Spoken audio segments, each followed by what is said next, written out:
Praise the lord. 2వ దినవృత్తాంతములు 20 అధ్యాయము 15వ వచనంలో లేఖనం ఇలా సెలవిస్తూ, యెహోవా సెలవిచ్చేదేమనగా, ఈ గొప్ప సైన్యమునకు మీరు భయపడకుడి, జడియకుడి, ఈ యుద్ధము మీరు కాదు, దేవుడే జరిగించును.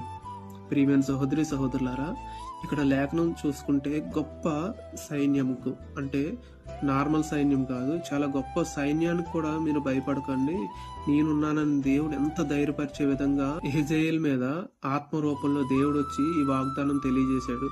కాబట్టి ప్రతి విషయంలోనూ చిన్న చిన్న సమస్యలకు, కష్టాలు కానీ, ఆర్థిక సమస్యలైనా, ఎటువంటి సమస్యలైనా భయపడకుండా ఒక్కరు కూడా ప్రార్థించుకుందాం.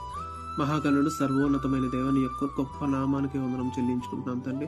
ఎన్ని గొప్ప సమస్యలు వచ్చినా, ఎంత గొప్ప సైన్యం మా మీదకి వచ్చినా తండ్రి, మీరున్నారనే ధైర్యంతో ప్రతి ఒక్కరూ కూడా ఉండడానికి సహాయం చేయమని, అంటే కష్టములైనను తండ్రి, ఇబ్బందులైనను యేసు నామములో తుడిచిపెట్టుకుని పోయే విధంగా తండ్రి మీ గొప్ప కార్యములు జరగబోతున్నందుకు కూడా వందనం చెల్లించుకుంటూ